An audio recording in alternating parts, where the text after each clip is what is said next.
What's that? I was in the business. I should have known to talk loudly. Okay.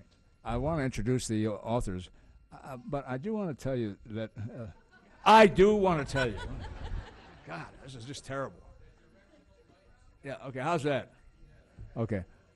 I want to introduce the authors, but before I do that, I just want to tell you something. As a journalist, I covered this March from Selma and a lot of the things in the civil rights movement. So I had some sensitivity about what the problems were there. Early on in my career, I covered a lot of the problems of the undocumented workers and the farm workers in California, and knew what some of the problems were inherent in the way the growers treated the farm workers and the initiation of Cesar Chavez. And thirdly, I think the idea that African American women and white males could ever forge a relationship that led to marriage and children and so forth was almost unheard of, I think, for a long period of time. And so to start off, I'm going to say that Martha Sandweiss has written a terrific book called Passing Strange. It's just terrific. And it tells a story which we'll ask about and we'll talk about a little later on. And then Miriam Pawel, a late starter, because we did have a couple of people who were going to be on this panel, and they had family problems. They couldn't come. Oh, there we are. They couldn't come, and they just weren't here. And Miriam stepped right in and helped us out. But it helped us out in a great way, because the story of Chavez and the farm workers and the people who worked with him is almost an untold story in many, many ways. So I'm interested to talk about that. And then finally, how do you describe this? It is just remarkable. I mean, those of us who are old enough to remember what it was like 40, 50, 60, 70 years ago would know what happened in the South and what happened in the area between white and black relations. I mean, lynching was unbelievable. It was unreported in the press. And Amy Louise Wood has done a marvelous job of uncovering the story, telling the story, and raising some questions about what has happened to race relations in this country.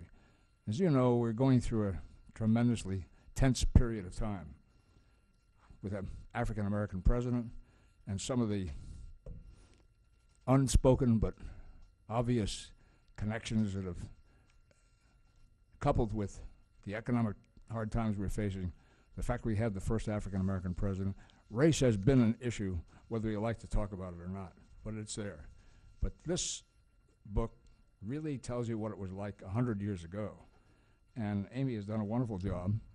And I must say that she's followed in the footsteps of another great historian. She herself, this is her first book on history, but she stepped into the shoes of, maybe she won't like the shoes, but nonetheless, of Gordon Wood, a great historian who's been honored here in the Los Angeles Times Awards before, and whose books I have on my shelf many times, so it's a pleasure having her here. So I just thought we would start off by having Martha tell us something about this unique relationship that she's uncovered and written about. Thank you, and good afternoon. I thought what I would do today is just read to you very briefly from my book, introducing you, my listeners, to my story in the same way that I introduce my readers to it, and then step back and talk about what we make of what's really a remarkable story here. So let me just read for a few moments. From Passing Strange, a Gilded Age tale of love and deception across the color line. Edward V. Brown, the census taker, moved slowly down North Prince Street, knocking on each and every door in this Flushing neighborhood of Queens, New York. It was June 5th, 1900, a mild and sunny day in the first spring of a new century, and as federal census agents had done once a decade for more than 100 years, he was counting Americans, compiling a mosaic portrait of the nation. As Brown made his way down the street, he encountered immigrants from Germany, England, Ireland, and Poland, families supported by men who worked as policemen, machinists, and clerks. At number 50, he met Mary Chase, a 60-year-old widow from Rhode Island, and took note of her black housekeeper, Deborah Peterson.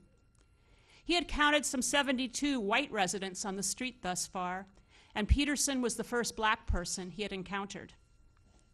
But then he walked next door and knocked at the large and comfortable home at 48 North Prince Street. 2 black servants lived here. Phoebe Martin was a 33-year-old widow, and Clarine Eldridge, just 14, was scarcely older than the children she'd been hired to watch. It was afternoon, and Grace, age 9, Ada, age 8, and Sydney, age 6, were home from school, perhaps playing with their 3-year-old brother Wallace. Whoever answered the door probably invited the census taker into the parlor.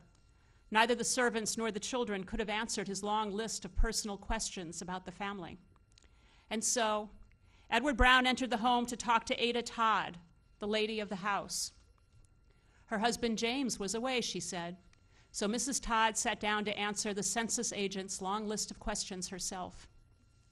Brown hardly needed to ask her race. With a glance at her dark complexion and wavy black hair, he noted her color of skin as black. Mrs. Todd reported that her parents came from Georgia, and she informed Mr. Brown that she could read and write. She said that she was born in Georgia in December 1862, and if Brown remembered his history, he might have wondered if Ada Todd had been born a slave. That question was not on his list, though, and he would not have asked. Mrs. Todd then told the census man about her husband. She said that she'd married her husband, James, 18 years earlier in 1882. He was a black man, some 20 years older than her. Born in the West Indies, he had come to the United States in 1870 and later become a naturalized citizen. Now, she said, he had a job as a traveling steel worker. Brown perhaps noted that the house seemed proof Mr. Todd had done pretty well for himself, even if his job often kept him away from his home and his children. Mrs. Todd explained that there had been 5, the 4 still at home, and a child who had died as a toddler. Edward Brown took pride in the accuracy of his records, in the neat way in which he filled in the 1,350 blank boxes on each of his census sheets, recording into being a portrait of this polyglot neighborhood springing up in the sparsely settled borough of Queens. And so, he would have been stunned to learn that almost nothing Mrs. Todd told him was true. To begin with, she had knocked 2 years off her age, a gesture of vanity perhaps, and she and her husband had been married for 12 years, not 18, a fact of which Mrs. Todd was surely aware, and a lie that seems hard to fathom, since the children's ages raised no questions about their legitimacy. But the other untruths were more stunning. Her husband was not black. He was not from the West Indies. He was not a steel worker. Even his name, James Todd, was a lie. Ada Todd was in fact married to Clarence King, a celebrated public figure and the person the American Secretary of State John Hay once called the best and brightest man of his generation. King was a larger-than-life character, a Western explorer, a geologist, an accomplished writer and storyteller. He hobnobbed with presidents and congressmen, counted some of the nation's most distinguished writers and artists among his closest friends. His physical agility and bravery, combined with his keen intellect and wit, commanded near reverence from those who knew him best. With King, the historian Henry Adams wrote, "Men worshipped not so much their friend as the ideal American they all wanted to be. But of all this, of her husband's true identity, and even his real name, Ada had not a clue." Not until he lay dying of tuberculosis in Phoenix in late 1901, his last desperate hope of a desert cure gone, did James Todd write a letter to his wife and tell her who he really was. So that's the beginning of the book. And I thought I would just step back for a moment and talk about some of the larger issues here. One, of course, this book was a challenge to write. Because of the celebrated Clarence King, we know much, and of Copeland, very little. Born into slavery, she had few records to document her life. And Clarence King fought very, very hard to assure that no record of his secret life would survive. But most 19th century Americans managed to leave some trace in the records, and that's what it's the historian's job to find. The story of James and Ada Todd, of Clarence King and Ada Copeland, is a tale, I think, that tells us a number of things. It tells us how differently privacy functioned in the late 19th century.